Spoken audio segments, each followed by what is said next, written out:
स्वयं पदमह्यं ददाति स्वापरान्तिकम्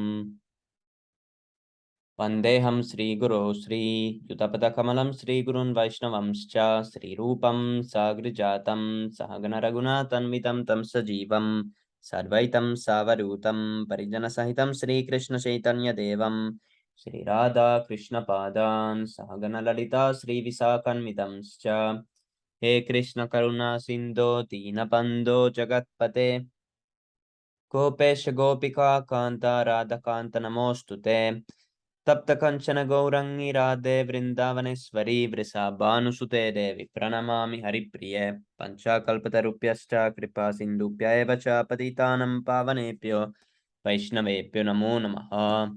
नमो विष्णुपदाय कृष्णप्रेष्ठाय भूतले श्रीमते भक्तिवेदान्त स्वामी निति नामिने नमस्ते सरस्वते देवे गौरवाणी प्रचारिणे निर्विशेष शून्यवादी पाश्चात्य ऋषतारिणे जय श्री कृष्ण चैतन्य प्रभु नित्यानंद श्री अद्वैत गदाधर श्रीवासादि गौर भक्त वृंद हरे कृष्ण कृष्ण कृष्ण हरे हरे हरे राम राम राम हरे हरे हरि बोल.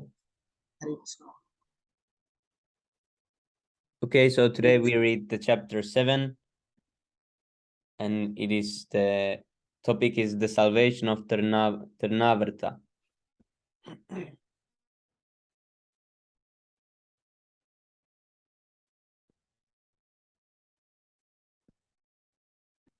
One second.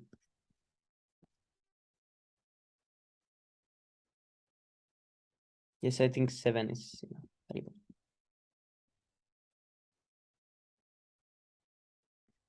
The Supreme Personality of Godhead, Krishna, is always full of 6 opulences, namely complete wealth, strength, complete fame, complete knowledge, complete beauty, and complete renunciation. The Lord appears in different complete eternal forms of incarnation. The conditioned soul has immense opportunity to hear about the transcendental activities of the Lord in these different incarnations. In the Bhagavad Gita, it is said, Janma karma chame divyam. The pastimes and activities of the Lord are not material. They are beyond the material conception. But the conditioned soul can benefit by hearing such uncommon activities. Hearing is an opportunity to associate with the Lord. To hear his activities is to evolve to the transcendental nature, simply by hearing. The conditioned soul has a natural aptitude to hear something about other conditioned souls in the form of fiction, drama, and novel. That inclination to hear something about others may be utilized in hearing the pastimes of the Lord. Then one can immediately evolve to the transcendental nature. Krishna's pastimes are not only beautiful, they are also very pleasing to the mind.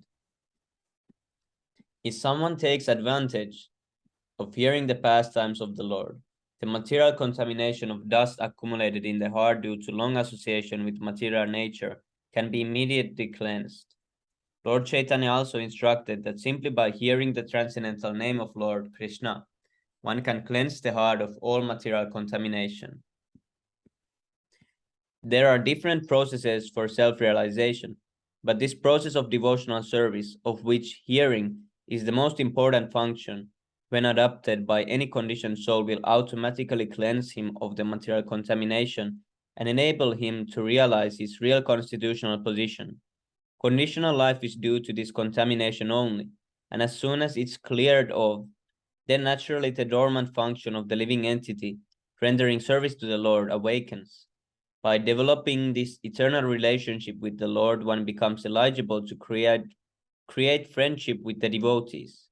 Maharaj Pariksit recommended from practical experience that everyone to try to hear about the transcendental pastimes of the Lord. This Krishna treatise is meant for that purpose, and the reader may take advantage in order to attain the ultimate goal of human life. Hare Krishna.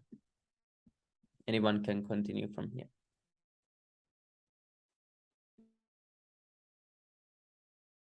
Hare Krishna. The Lord, yes, Hare Krishna, please continue.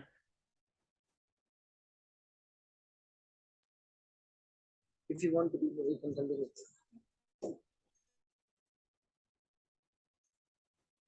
Prabhu, I can read. Yes, Prabhu. Yes, Prabhu, sure. The Lord, out of his costless mercy, descends on his material world and displays his activities just like an ordinary man.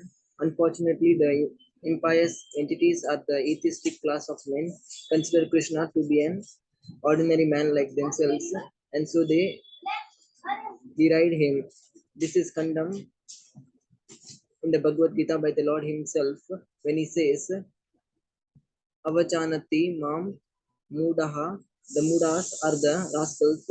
The Krishna to be an ordinary man or a slightly more powerful man out of their great misfortune. They cannot accept him as the supreme personality of Godhead. Sometimes such unfortunate persons misrepresent themselves as incarnations of Krishna, without referring to the authorized scriptures. When Krishna grew up a little more, he began to turn himself backside up. He did not merely lie down on his back, and another function was observed by Yashoda and Nand Maharaj. Krishna's first birthday, they arranged for Krishna's birthday ceremony, which is still observed by all the followers of the Vedic principles. Krishna's birthday ceremony is observed in India by all the Hindus, irrespective of different sectarian sectarian views. All the cowherd men and women were invited to participate, and they arrived in jubilation. A nice a nice band played, and the people assembled enjoyed it. All the learned Brahmanas were invited, and they chanted Vedic hymns for the good fortune of Krishna. During the chanting of the Vedic hymns and the playing of the bands, Krishna was bathed by the mother Yashoda. This bath This bathing ceremony is technically called Abhisheka, and even today this is observed in all the temples of Vrindavana as Janmashtami day or the birthday anniversary of Lord Krishna. On this occasion, Mother Yashoda arranged to distribute a large quantity of grains, and first-class cows decorated with golden ornaments. Thank you, Prabhu. Were made ready to be given in charity to be learned. Respectable Brahmanas Yashoda took her bath and dressed herself nicely, and taking child Krishna, duly dressed and bathed, on her lap, she sat down to hear the Vedic hymns chanted by the Brahmanas. While listening to the chanting of the Vedic hymns, the child appeared to be falling asleep, and therefore Mother Yashoda very silently laid him down on the bed. Being engaged in receiving all the friends, relatives, and residents of Vrindavana on that holy occasion, she forgot to feed the child milk. He was crying, being hungry, but Mother Yashoda could not hear him cry because of the various noises. The child, however, became angry because he was however become angry because he was angry and his mother was not paying attention to him. So he lifted his legs and began to kick his lotus feet just like an ordinary child. Baby Krishna had been placed underneath a hand-driven cart, and while he was kicking his legs, he accidentally touched the wheel of the cart and it collapsed. Various kinds of utensils and brass and metal dishes had been piled up in the hand cart, and they all fell down with a great noise. The wheel of the cart separated from the axle, and the spokes of the wheel were all broken and scattered hither and thither.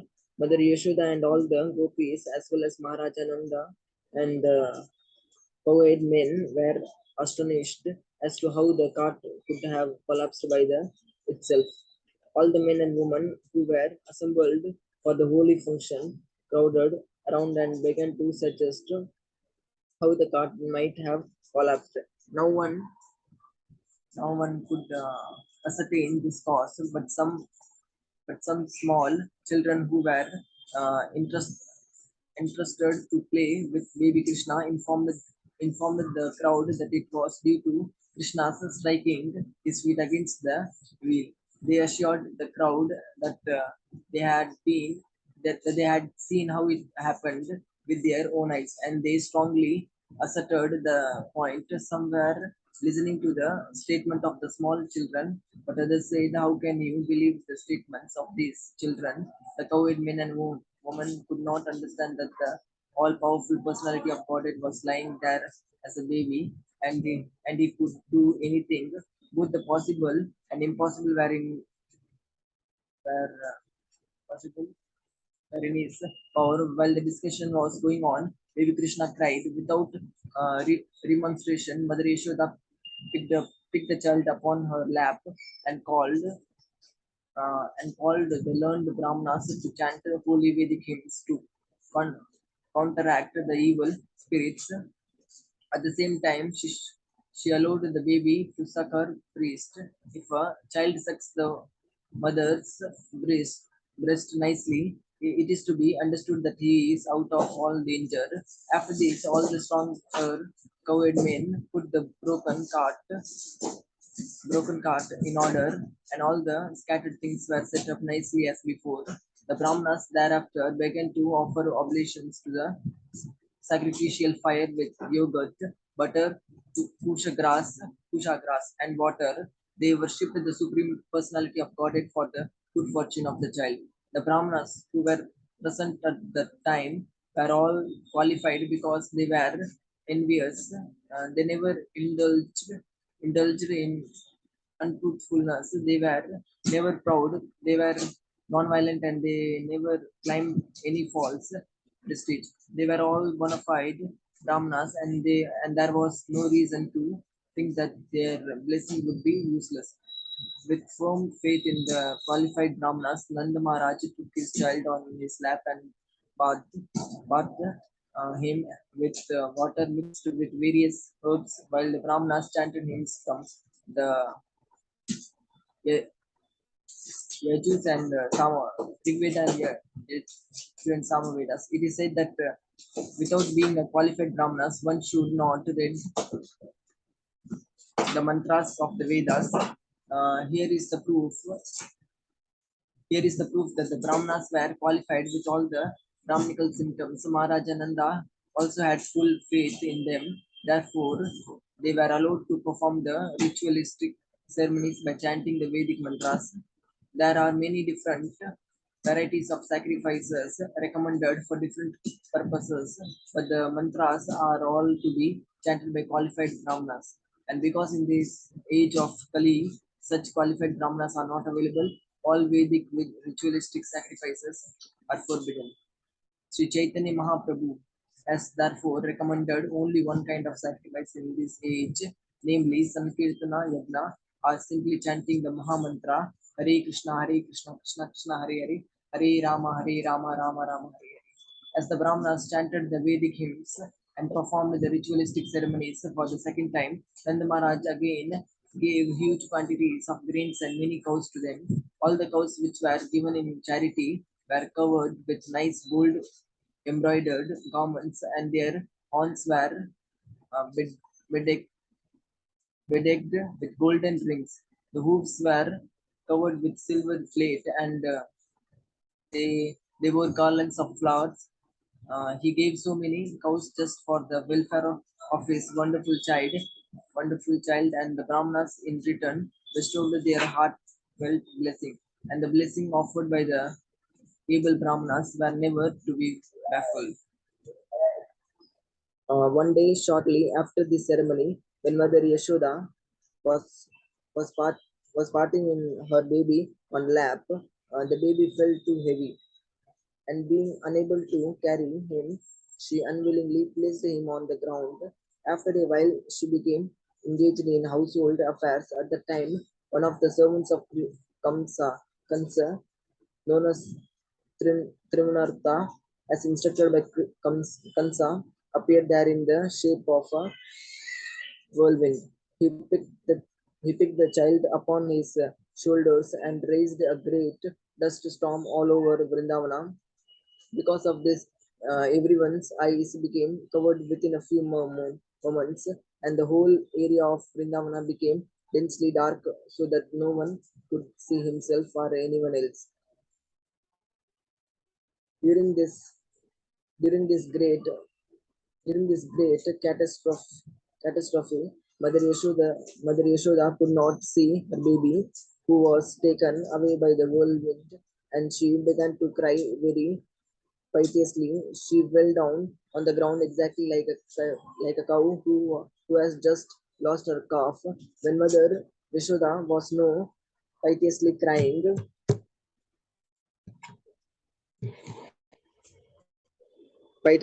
all the cowed women immediately came and began to look for the baby, but they were disappointed and could not could not find him. The Trivinartha demon who took baby Krishna on his shoulder went high in the sky, but the baby assumed such a weight that suddenly he could not go any further and he had to stop his whirlwind activities. Baby Krishna made himself heavy and began to weigh down the demon. The Lord caught hold of his neck. Trivinartha felt the baby to be as heavy as a big mountain, and he tried to get out of his clutches, but he was unable to do so, and his eyes popped out from their sockets. Crying very fiercely, he fell down to the ground of Vrindavana and died. The demon fell exactly like Tripurasura, who was pierced by the arrow of Lord Shiva. He hit the stone ground, and his limbs were smashed. His body became visible to all the inhabitants of the Vrindavana. When the gopis saw the demon killed and child Krishna very happily playing on his body, they immediately picked Krishna up with great affection. The cowherd men and women became very happy to get back their beloved child Krishna. At that time, they began to talk. They began to talk about how wonderful it was that the demon took away the child to devour him, but could not do so. Instead he fell down dead. Some of them supported the situation. This is proper because supported the situation. This is proper because those who are too sinful die from their sinful reactions, and child Krishna is pious. Therefore, he is saved from all the kinds of fearful situations.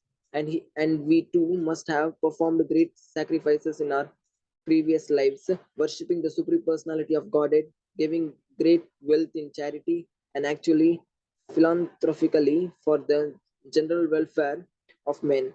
Because of such pious activities, the child is saved from all danger.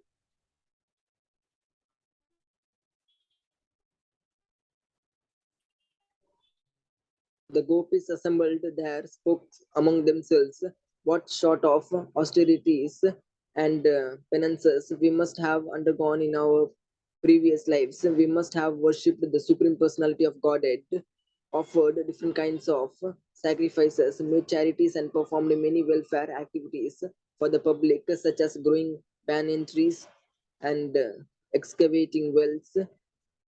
As a result of these pious activities, we have got back our child, even though he was supposed to be dead. Now he has come back to enliven, enliven his relatives. After observing such wonderful happenings, Nanda Maharaj began to think of the words of Vasudeva again and again.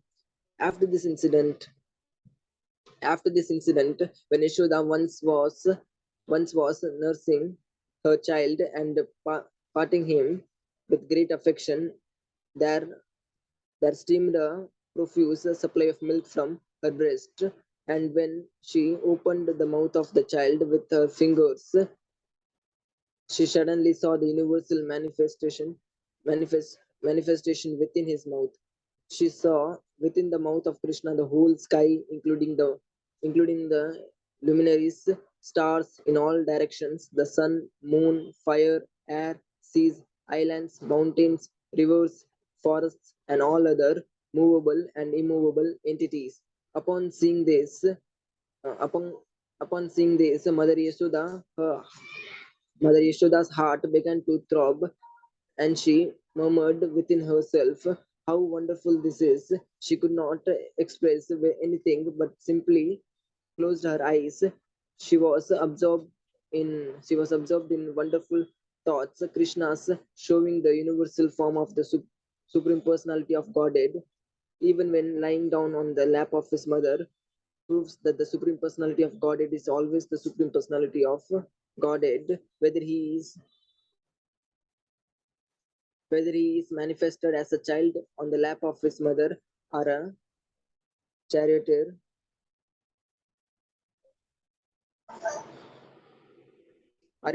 on the battlefield of Kurukshetra, the the concoction of the impersonalist that one can become God by meditation or by some artificial material activities is herewith declared false.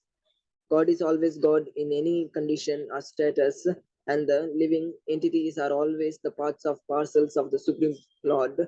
They can never be equal to the inconceivable supernatural power of the Supreme Personality of Godhead. Thus ends the Bhakti Vedanta support of the seventh chapter of Krishna, salvation of Jai Shri Prabhupada. Hare Krishna. Thank you so much, Prabhu, for reading. Hare Krishna, Bhagaram Prabhu, Hare Krishna, Manu Prabhu, and everyone who joined us. Please Prabhu, extend it. All glory to Hare Sam. Krishna Prabhu Dandavat Pranam. Hare Please Krishna, accept. Dandavat Pranam, Jai Prabhupada. Hare Krishna. So much pranam. Jai Shri Prabhupada. Very well. Okay, who's gonna start next chapter? so, Prabhu, will you send me this? Prabhu, Which one? the I have read no that You mean the book? no in PDF format. Can you send me? Yes, Prabhu.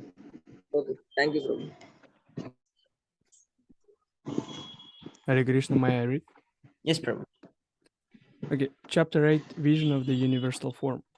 After this incident, Vasudeva asked his family priest Gargamuni to visit the place of Nanda Maharaj in order to astrologically calculate the future life of Krishna. Gargamuni was a great saintly sage who underwent many austerities and penances and was appointed priest of the Yadu dynasty. When Gargamuni arrived at the home of Nanda Maharaj was very pleased to see him and immediately stood up with folded hands and offered his respectful obeisances. He received Gargamuni with the feeling of one who is worshipping God or the Supreme Personality of Godhead. He offered him a nice sitting place, and when he sat down, Nanda Maharaj offered him a warm reception. Addressing him very politely, he said, "My dear Brahmana, your appearance in a householder's place is only to enlighten. We are always engaged in household duties and are forgetting our real duty of self-realization. Your coming to our house is to give us some enlightenment about spiritual life. You have no other purpose to visit householders. Actually, a saintly person or a brahmana has no business visiting householders who are always busy in the matter of dollars and cents. If it is asked, why don't the householders go to a saintly person or a brahmana for enlightenment? The answer is that householders are very poor-hearted. Generally, householders think that their engagement in family affairs is their prime duty and that self-realization or enlightenment in spiritual knowledge is secondary. Out of compassion only, saintly persons and brahmanas go to householders' homes. Nanda Maharaj addressed Gargamuni as one of the great authorities in astrological science. The foretellings of astrological signs, such as the occurrence of solar or lunar eclipses, are wonderful calculations, and by these particular signs, a person can understand the future very clearly. Gargamuni was proficient in this knowledge. By this knowledge, one can understand what his previous activities were. Oh, Haribol. Revolt pictures. Yeah. Vasudeva silently entered the house and exchanged his son for the girl. Oh, yes. Haribol.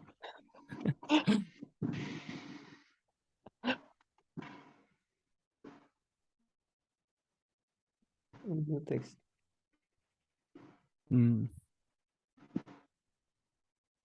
No one could ascertain the cause of the cards falling. We've just read. Yes. Yeah, but this little child was telling about Krishna. Yeah.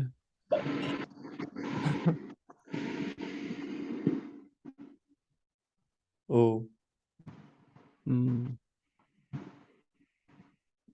Trinavart felt the baby to be as heavy as a mountain. A very nice story.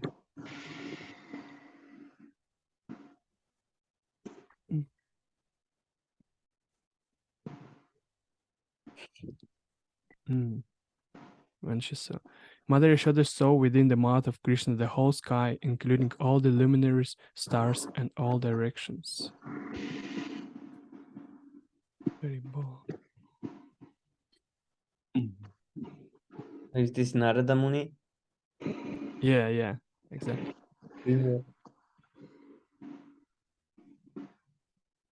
They're all looking like, what is there?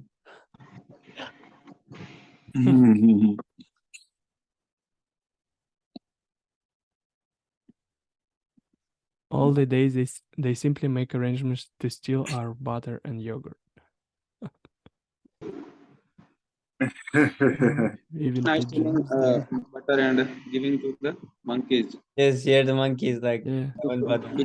Because he is angry at Yashoda Maya Yes, Prabhu. in the Amodar Leela actually. Yes, Prabhu.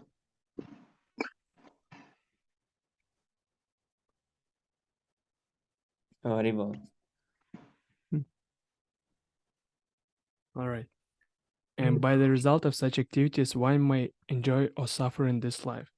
Nanda Maharaj also addressed Gargamuni as the best of the Brahmanas. A Brahmana is one who is expert in the knowledge of the Supreme. Without knowledge of the Supreme Absolute, one cannot be recognized as a Brahmana. The exact word used in this connection is Brahma Vidam, which means those who know the Supreme very well. An expert Brahmana is able to give reformatory facilities to the sub-castes, namely the Kshatriyas and Vaishyas. The Shudras observe no reformatory performances. The Brahmana is considered to be the spiritual master or priest for the Kshatriya and Vaishya.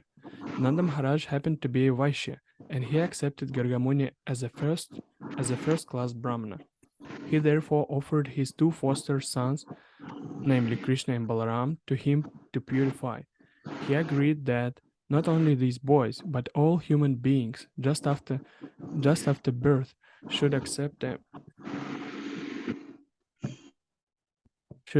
a qualified Brahmana as a spiritual master. Upon this request, Gargamuni replied, Vasudeva has sent. Upon this request, Gargamuni replied, Vasudeva has sent me to see to the reformatory performances of these boys, especially Krishna's. I am their family priest, and incidentally, it appears to me that Krishna is the son of Devaki. By his astrological calculation, Gargamuni could understand that Krishna was the son of Devaki, but that he was being kept under the care of Nanda Maharaj, which Nanda did not know. Indirectly, he said that Krishna, as well as Balaram, were both sons of Vasudeva. Balaram was known as the son of Vasudeva because his mother Rohini was present there, but Nanda Maharaj did not know about Krishna.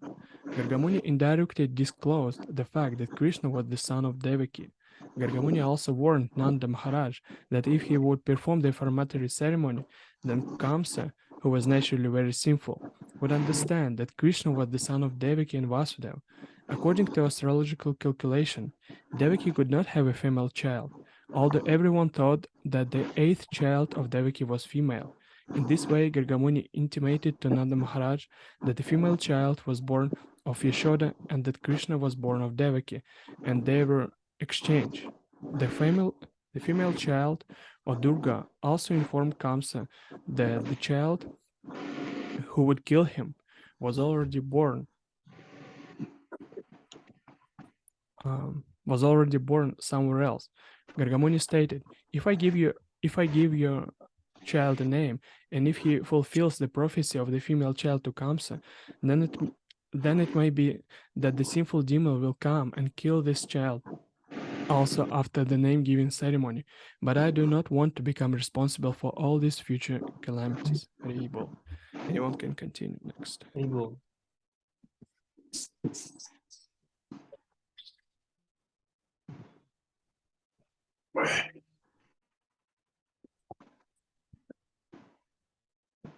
Hey, bro. Haribo. So I can continue over here. There you go. All right. Govinda. On hearing the words of Gargamuni, Nanda Maharaj said, "If there is such danger, then it is better not to plan any gorgeous name-giving ceremony. It would be better for you to simply chant the Vedic hymns and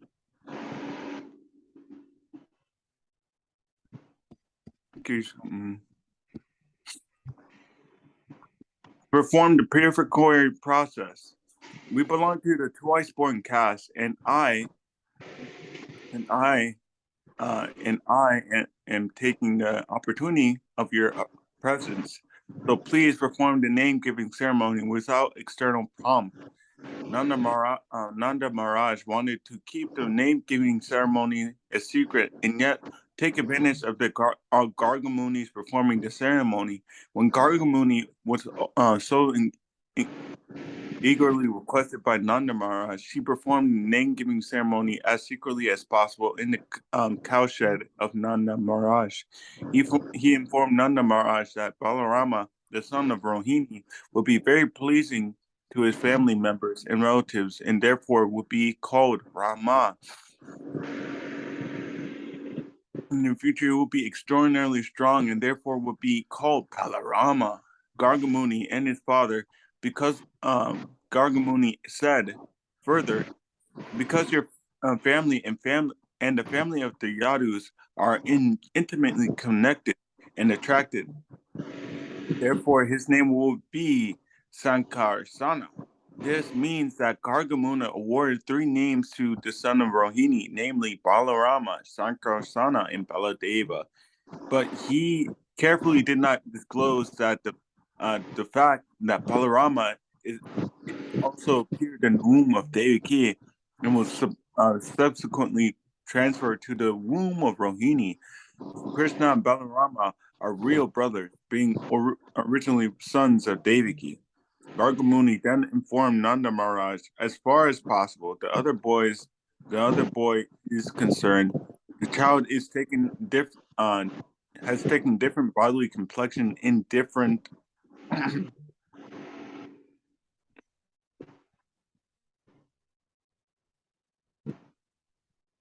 different millennia. First of all, he assumed the color white. Then he assumed the color red. Then the color yellow. And now he has assumed the color black. Besides that, he was formerly the son of Vasudeva. Therefore, his name should be Vasudeva, as well as Krishna. Some people will call him Krishna and will call him Vasudeva. But one thing you must know, this son has many other names, activities due to his different pastimes. Gargamuni gave Nanda Maharaj a further hint that his son will be called Giridhari because of his uncommon pastimes of lifting Govardhana hill.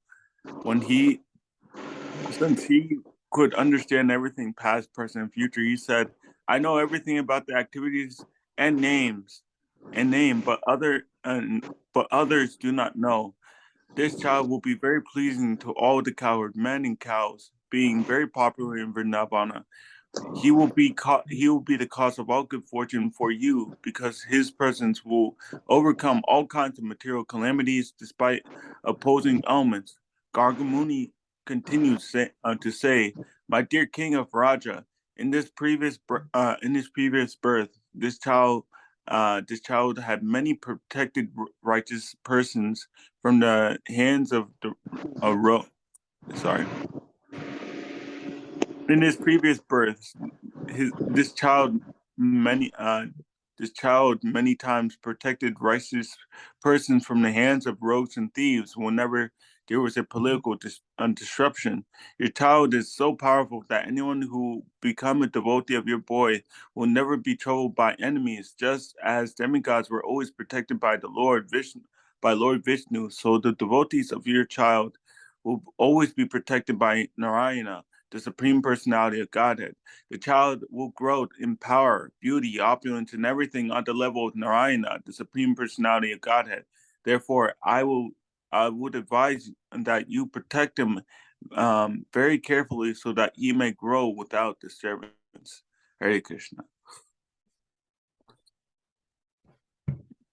Rivo, Bhagavan Prabhu, your turn. And Prabhu, no, we shouldn't worship Ganesha, even though it's here, because, people would get confused and then it would lead to them worshipping all the demigods. So Prabhupada didn't order this, but it's still told here like this.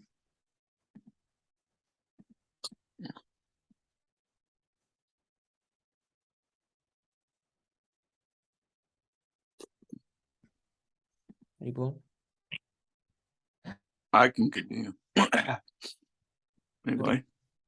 Gargamuni further informed Nanda Maharaj that because he was a great devotee of Narayana, Lord Narayana gave a son who was equal to him.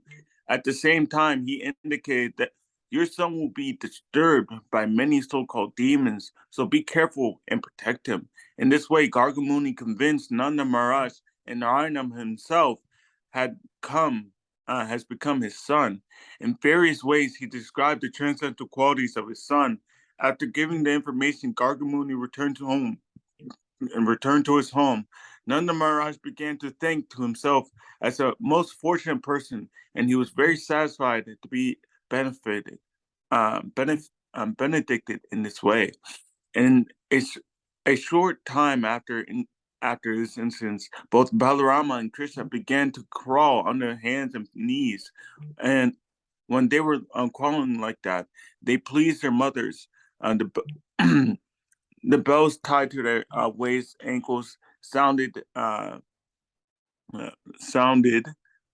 fascinating, and they would move around very pleasingly. Sometimes, just like ordinary children, they would be frightened by others and would immediately hurry to their mother's protection. Sometimes they would fall into the clay and mud of Vrindavana and would approach their mother smeared with clay and saffron. They would actually smear the mother's. Wait, hold on. I got. Uh, they were actually smeared with saffron and sandal pulp by their mothers, but due to crawling all over the muddy clay, they would uh, simultaneously smear their bodies with clay. As soon as they would crawl to their mothers, Yashoda and Rohini would take them on their laps and cover the lower parts of their body. Of their saris allowed them to suck their breasts. When the babies were sucking their breasts, the mothers would see small teeth coming in. Thus, their joy would be intensified to see the children grow. Sometimes the naughty babies will crawl up to the cowshed to catch the tail of a calf and standing up. The calves were the calves being disturbed would immediately begin running here and there, and the children would be dragged over the clay in cow dung. To see this fun, Yashoda and Rohini called all their neighboring friends and gopis. Upon seeing these childhood pastimes of Lord Krishna, the gopis would be merged in transcendental bliss. In their enjoyment, they would laugh very loudly. Both Krishna and Balarama were so restless that their mothers Yashoda and Rohini would try to protect them from cows, bulls, monkeys, water, fire, birds, while they were executing their household duties.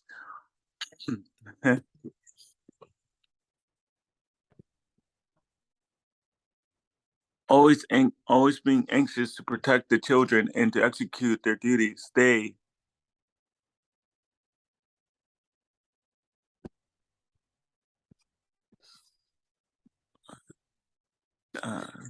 were very they were they were not very tranquil. And a very short time, both Krishna and Balarama began to stand up and slightly move on their legs. When Krishna and Balarama began to walk, other friends of the same age joined them, and together they began to give the highest transcendental pleasure to the gopis, specifically to Mother Yashoda and Rohini. All the gopi friends in Yashoda of Yashoda and Rohini enjoyed the naughty childish activities of Krishna and Balarama and Vrindavan. In other words, to enjoy further transcendental bliss, they were all assembled and went to Mother Yashoda and lodged complaints against the restless boys. When Krishna was sitting before Mother Yashoda, all the elderly gopis began to lodge complaints against him so that Yashoda could hear. They said, "Dear Yashoda, why don't you restrict your naughty Krishna? He has come to our houses along with Balarama every morning and evening. Both before the milking of cows, they would they let loose the calves, and the calves drink all the milk of the cows. So when we go to milk the cows, we'll find no milk. We'll have to return with empty pots. If we warn Krishna and Balarama about doing this, they simply smile charmingly. We cannot do anything. Also, your Krishna and Balarama find great pleasure in stealing our stock of yogurt and butter from where we keep it. And Krishna and Balarama are caught stealing the yogurt and butter, and they say, why do you charge us with stealing? Do you think that butter and yogurt are in scarcity in your house? Sometimes they steal butter and yogurt and milk to distribute them to the monkeys. When the monkeys are fed and do not take any more, uh, then your boys chide this milk and butter, this milk and butter and yogurt are useless. Even the monkeys won't take won't take it. And when they break the pots and throw them hither and thither, if we keep our stock of yogurt, butter, and milk in solidarity, dark place, your Krishna and Balarama find it in darkness and by glaring effulgence of the ornaments of and jewels of their bodies. If by chance they cannot find the ornament, if by chance they cannot find the hidden butter and yogurt, they go to our little babies and pinch their bodies to try so that they cry. When they go away, if we keep our stock of butter and yogurt high on the ceiling, hanging on a swing, although it is beyond their reach, they arrange to reach it by piling all kinds of wooden crates all over the grinding machine. If they cannot reach, they make a hole in the pot. We think therefore that you better take all the jeweled ornaments from the bodies of your children. Oh, on hearing this, Yashoda would say, "All right, I'll just take all the jewels from Krishna so that he cannot see the butter hidden in darkness." Then the gopis will say, "No, no, don't do this. What good will you do by taking away the jewels? We do not know what kind of boys these are, but even though without ornaments, they spread some kind of effulgence so that even in darkness they can see everything." Then Mother Shoda would inform them, "All right, then keep the butter and yogurt carefully so that they don't reach it." I and simply replied to this, the gopi said, "Yes, actually we do so, but because we are sometimes engaged in our household duties, these naughty boys enter our house somehow or other and spoil everything. Sometimes being unable to steal butter and yogurt out of anger, they pass urine on the clean floor and sometimes spit on it. Just see your boys now. They're hearing this complaint all day. All day they simply take arrangement to steal butter and yogurt, and now and now they're sitting just like very silent boys to see his face." Mother Yashoda thought to chastise her boys. After hearing all the complaints, she saw his pitiful face and smiling. She did not chastise him. Hey, wow. Well,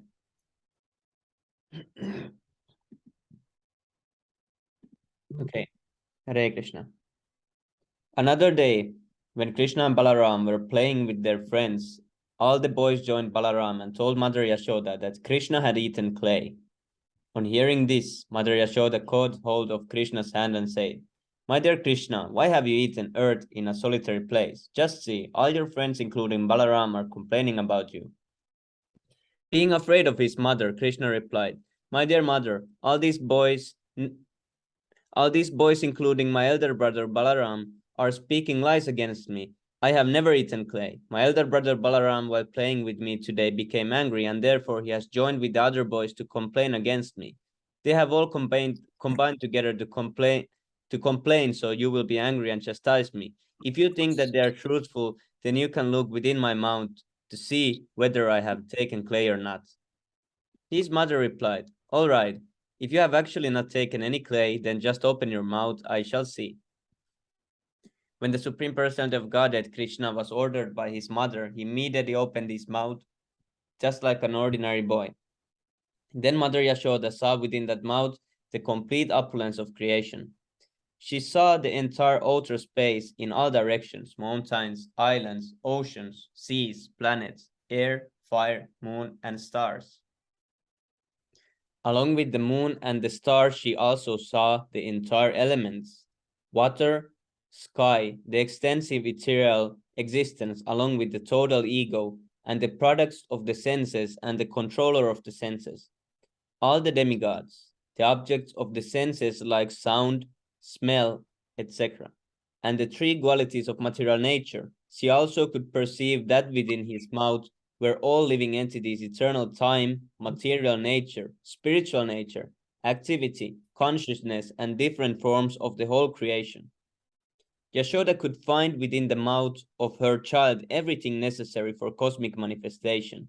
She also saw within his mouth herself taking Krishna on her lap and having him suck in her breast. Upon seeing all this, she became struck with awe and began to wonder whether she were dreaming or actually seeing something extraordinary.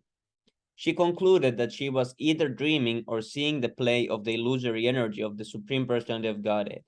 She thought that she had become mad, mentally deranged, to see all those wonderful things.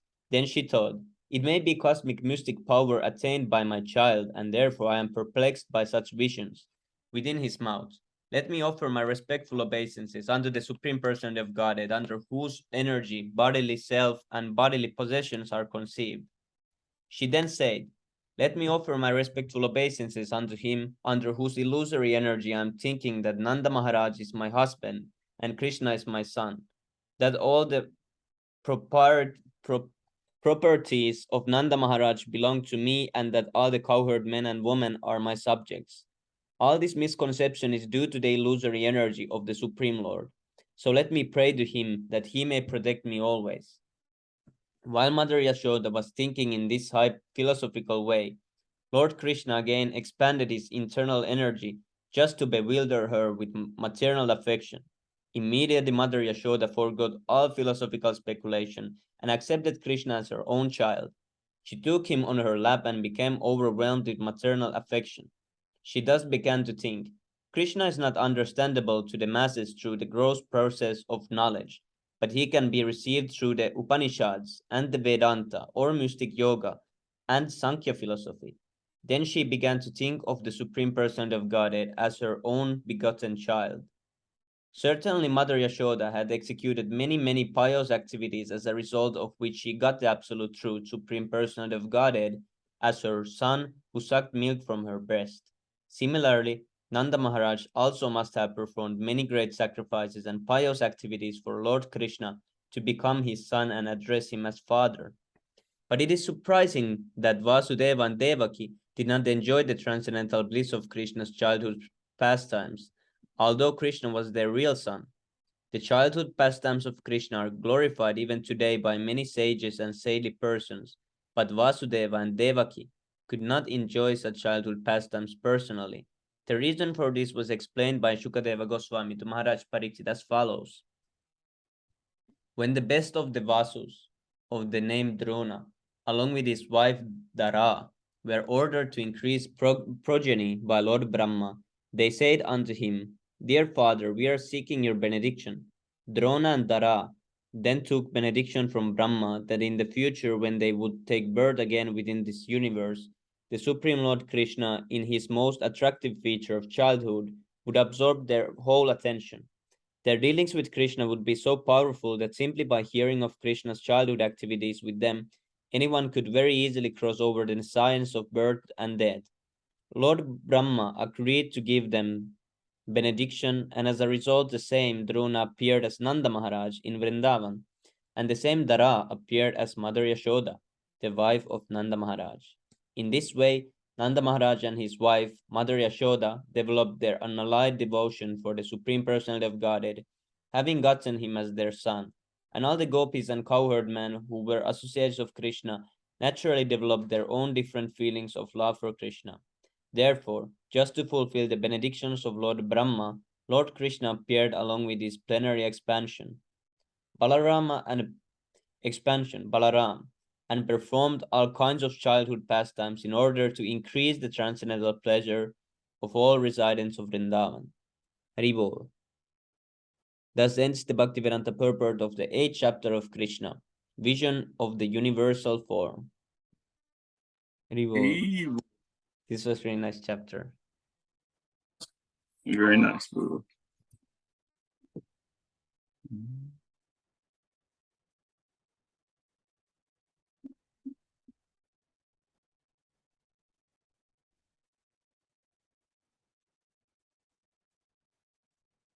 Okay, now let's go to success to compares.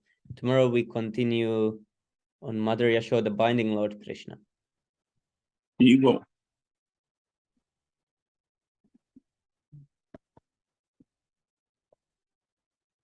Cheto darpana marjanam pavamaha davagni nirvapanam Shreyah kairava chandrika vitaranam vidyavadu jivanam anandam buddhivartanam pratipadam purnamritasvadanam sarvatma snapanam param vijayate Sri Krishna Sankirtanam. Nam Namakari Bahuda Nitisava Saktis Dakta Pitani Amitas Pane Nakalaha Itachishi Tavakipa Bhagavama Mapi Deva Miti Shamya Janina Anuragaha. Trinadapi Sunichena Tarorapi Sahishnana Amanina Manadena Kirtaniyaha Sada Harihi.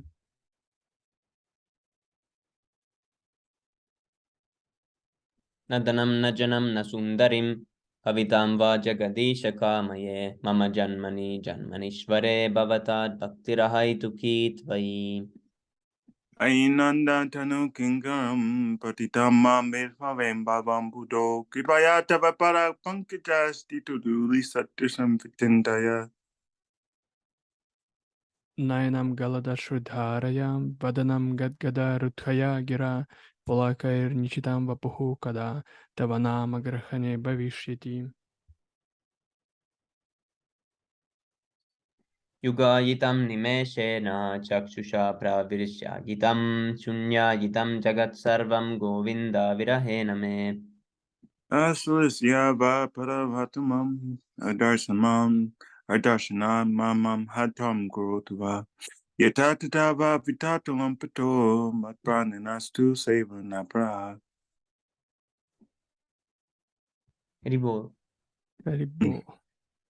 Glory to the Sri Krishna Sankirtana, which cleanses the heart of all the dust accumulated for years and extinguishes the fire of conditional life, of repeated birth and death. This Sankirtana movement is the prime benediction for humanity at large, because it spreads the rays of the benediction moon. It is the life of all transcendental knowledge. It increases the ocean of transcendental bliss, and it enables us to fully taste the nectar for which we are always anxious.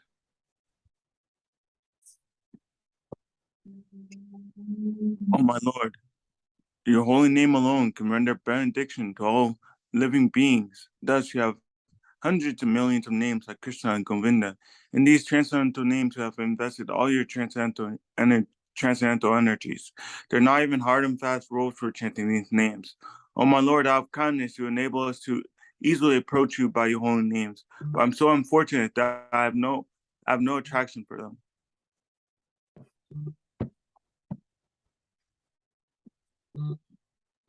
One should chant the holy name of the Lord in a humble state of mind, thinking oneself lower than the straw in the street. One should be more tolerant than a tree, devoid of all sense of false prestige, and should be ready to offer all respect to others. In such a state of mind, one can chant the holy name of the Lord constantly. O Almighty Lord, I have no desire to accumulate wealth, nor do I desire beautiful women, nor do I want any number of followers. I only want your causeless devotional service, birth after birth. O son of Maharaj Nanda, Krishna, I am your eternal servitor, yet somehow or other I have fallen into the ocean of birth and death. Please pick me up from this ocean of death and place me as one of the atoms at your lotus feet.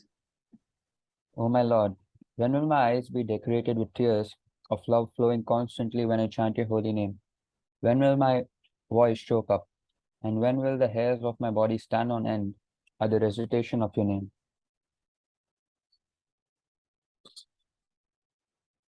O Govinda, good. sorry, Prabhu, you can continue. Oh, okay.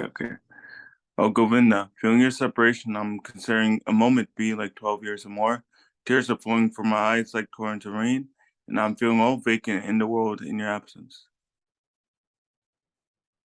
I know no one but Krishna is my Lord, and he shall remain so, even if he handles me roughly by his embrace or makes me broken-hearted by not being present before me.